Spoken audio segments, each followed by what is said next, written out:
नमस्कार दोस्तों, सभी को गुड मॉर्निंग और क्या हाल है। तो आज एक ऐसे टॉपिक लेके बात करेंगे जो कि इम्पोर्टेंट तो बहुत है, लेकिन लोग पहले उसमें उतना ध्यान नहीं देते हैं कैंडिडेट्स। अगर पहले इसमें ध्यान नहीं देंगे तो बाद में जाके ऐसा हाल हो जाता है ना कि फंस जाते हैं। दे गेट स्टक, ना वो रिटर्न आ सकता है ना वो आगे जा सकता है। तो ये बात मैं कह रहा हूँ medium of language for stenography के बारे में।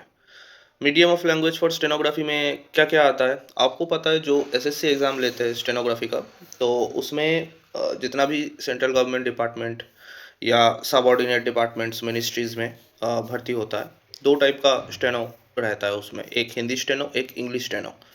पहले हिंदी स्टेनो का उतना स्पेसिफिक अलग से वैकेंसी आता नहीं था, राजभाषा विभाग में हिंदी स्टेनो लिया जाता था। लेकिन आजकल बहुत सारे डिपार्टमेंट के लिए मैं देख रहा हूँ कि अलग से हिंदी स्टेनो इतना, इंग्लिश स्टेनो इतना। जैसे आईबी का मैंने देखा है, लिखा रहता है, राजभाषा का तो हिंदी स्टेनो होता ही है ओनली। तो ऐसा अलग से उसमें आजकल लिखाया आता है, ठीक है, कि हिंदी स्टेनो इतना चाहिए और इंग्लिश इतना चाहिए। अगर कंपेयर करेंगे तो बाई वैकेंसी उस हिसाब से चलेंगे तो हिंदी का कम ही आता है, कंपैरेटिवली काफ़ी कम दिखता है, मतलब लिखा हुआ। बाकी जितना भी वैकेंसी है वो जनरल वैकेंसी है। मैं आपके नॉलेज के लिए मैं कहना चाहता हूँ, जहाँ पे लिखा नहीं है कि सिर्फ़ और सिर्फ़ इंग्लिश के लिए रिज़र्व्ड है या सिर्फ़ और सिर्फ़ हिंदी के लिए रिज़र्व्ड है, वो बाकी जो वैकेंसी है वो जनरल वैकेंसी है। जैसे ट्रेन का बोगी होता है, लोकल ट्रेन का, जो बोगी महिलाओं के लिए रिज़र्व्ड रहता है उसमें लिखा रहता है कि महिलाओं के लिए रिज़र्व्ड है। यहाँ पे बंगाल में कुछ ट्रेन चलता है जो कि पूरा ट्रेन ही महिलाओं के लिए रिज़र्व्ड है। तो ऐसे अलग-अलग जो रिज़र्व्ड होता है, या बस में जो जहाँ पे लिखा रहता है कि महिलाओं के लिए, लेडीज़ के लिए है, तो वो रिज़र्व्ड रहता है। वैसे ही वैकेंसी में भी अगर लिखा रहेगा तभी वो उस पर्टिकुलर लैंग्वेज के लिए रिज़र्व्ड है। बाकी remaining vacancy is open for both kind of languages, Hindi and English.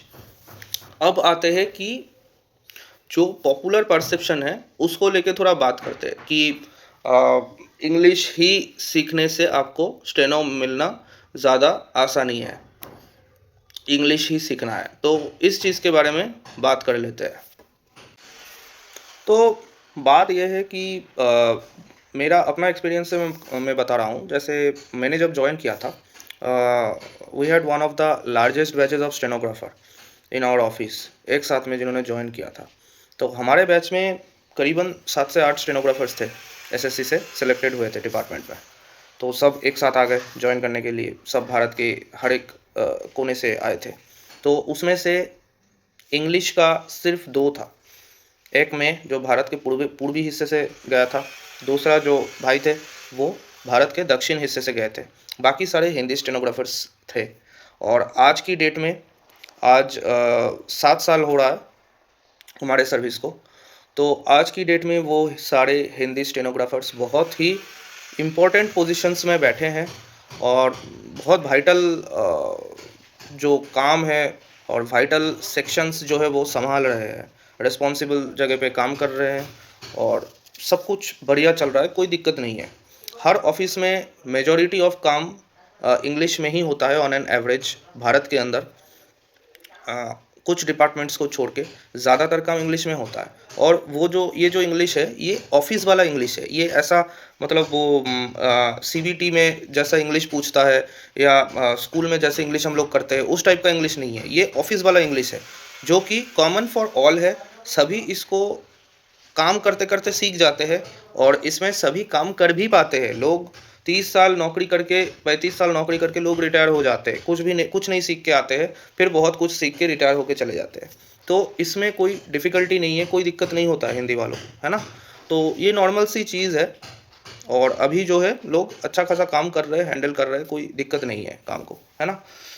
तो इन दैट केस इंग्लिश और हिंदी में बहुत ज़्यादा कोई अंतर नहीं है, कोई डिफरेंस नहीं है, राइट। तो बाकी डिपार्टमेंट में भी लगभग सेम ही रहता है काम, है ना। तो इंग्लिश हिंदी का अलग से कुछ आता नहीं है, कुछ नहीं निकलता है। बात हो गया है कि इंग्लिश में ही करना है ज़बरदस्ती, ये सब चीज़ जो है मिसकंसेप्शन है। तो आपको कौन सी लैंग्वेज में करना चाहिए, अभी बात ये आएगी। तो लैंग्वेज में आपको वही करना चाहिए जिसमें जो लैंग्वेज आपको अच्छे से आता हो, जिसमें आपका कॉन्फिडेंस अच्छा है कि आप सीख लोगे, और जिसका जो है ग्रामर यानी जो मेन बेसिक है लैंग्वेज का, वो कॉन्सेप्ट आपका क्लियर होना चाहिए। ये मैं बार बार कह रहा हूँ। एक स्टूडेंट मेरे पास आया था जिसको दिक्कत हो रहा था इंग्लिश स्टेनोग्राफर्स में। देखिए, आप स्कूल में कौन सा मीडियम से पढ़ रहे हैं वो मैटर नहीं करता है, राइट? क्योंकि मैं खुद मिक्स्ड बैकग्राउंड से हूँ, और मेरा मीडियम जो है मिक्स्ड था। रीजनल लैंग्वेज कभी था, कभी इंग्लिश था, तो उतना ज़्यादा उस चीज़ का जो है इफ़ेक्ट आता नहीं है। एज अ सब्जेक्ट अगर आपके पास इंग्लिश था स्कूल में, और आपने उसमें थोड़ा बहुत आपका बेसिक क्लियर है, subject verb agreement, time and tense, article preposition वगैरह थोड़ा आपका ठीक है, तो you can continue with English stenography. उस चीज़ में मेन आपका ग्रामर का जो नॉलेज है वो आपका क्लियर होना चाहिए, कॉन्सेप्ट क्लियर होना चाहिए। कॉन्सेप्ट क्लियर होगा तो आराम से आपके पकड़ में आ जाएगा। जो मेरा स्टूडेंट था उसका सैडली कॉन्सेप्ट क्लियर नहीं है। ए एन ए बैठता है कि एन बैठता है, ए या यू वावल से पहले, वो उसका क्लियर नहीं है, साउंड नहीं है। थर्ड पर्सन सिंगुलर नंबर के बाद वर्ब के साथ एस या ई एस ऐड होता है, ये चीज़ उसके लिए क्लियर नहीं है। हैज़ डन और हैज़ बीन डन, ये दोनों में फ़र्क क्या है, ये क्लियर नहीं है। और ऐसा नहीं कि इसको लेकर सोचने का टाइम मिलेगा, एक बार में देख के ही तुरंत आपको पता लग जाना चाहिए कि कौन सा बैठेगा। तो वो चीज़ मेन है, वो क्लियर होना चाहिए और तुरंत जो है दिमाग में स्ट्राइक होना चाहिए। ये आइडेंटिफिकेशन है, आप खुद को आइडेंटिफाई करो कि if you are suitable for English और you are suitable for Hindi. दो ही ऑप्शन है एसएससी स्टेनो के अंदर, सेंट्रल गवर्नमेंट डिपार्टमेंट के लिए। तो बहुत लोग, बहुत भाई जो है या मेरे बहुत सारे दोस्त जो देख रहे हैं इसमें, वो डाउट में रहते हैं कि सर मुझे कौन सा लैंग्वेज में सीखना चाहिए, इंग्लिश में या हिंदी में। तो उनके लिए ये मैंने बता दिया कि अपने आप को टेस्ट करके देखो, क्या आप बेसिक इंग्लिश का जो चीज़ है इंग्लिश का वो पकड़ पा रहे हो। अगर ये पकड़ नहीं पाओगे तो आपको शॉर्ट हैंड सीखने में, पिटमैन शॉर्ट हैंड सीखने में दिक्कत होगा।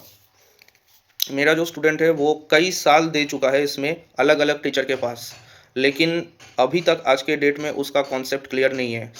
वर्ड फॉर्म वो नहीं कर पा रहा है, सेंटेंस नहीं, एक वर्ड फॉर्मेशन वो नहीं कर पा रहा है। उसके बाद बहुत सारा इश्यूज आ रहे हैं, रीडिंग में प्रॉब्लम हो रहा है, और आउटलाइन उसका क्लियर नहीं बन पा रहा है, दिमाग में नहीं बन रहा है कि इसका आउटलाइन कैसे बनाए, क्या बनाए आउटलाइन। कुछ चीज़ों में वो रट्टा मार रहा है, लेकिन रट्टा मार के आप स्किल नहीं निकाल सकते, इम्पॉसिबल है, राइट? तो लैंग्वेज इज़ वेरी इंपॉर्टेंट। आप कौन सा भाषा चूज़ कर रहे हो उसका ऊपर आपका फ्यूचर डिपेंड कर रहा है। आप जो कैंडिडेट्स होते हैं उनके पास समय बहुत ही लिमिटेड होता है, तो अपने समय का अगर आप सदुपयोग करना चाहते हो, मिनिमम टाइम में मैक्सिमम बेनिफिट उठाना चाहते हो, तो पहला काम, आपका मेन काम और सबसे इम्पोर्टेंट काम यह है कि सही भाषा का चयन करो। अगर भाषा आपका गलत चयन कर रहे हो तो आगे जाके आपका समय बर्बाद होने वाला है, टाइम वेस्ट होने वाला है। उस जगह से आप वापस आने का डिसीजन नहीं ले पाओगे, ऐसा हालत हो जाएगा। क्योंकि वापस आओगे तो फिर से नया भाषा में शॉर्ट हैंड सीखने में 1 साल लग जाएगा, लेंदी प्रोसेस है। तो बहुत अच्छे से सोच विचार करके ठंडे दिमाग से आपको डिसीजन लेना है और आगे बढ़ना है। ओके, तो चलिए गाइज, ऐसे ही इंफॉर्मेटिव एडुकेटिव वीडियो लेके नेक्स्ट आपके साथ मिलते हैं। ओके बाय, तब तक अच्छे से प्रैक्टिस करो। All the best, bye.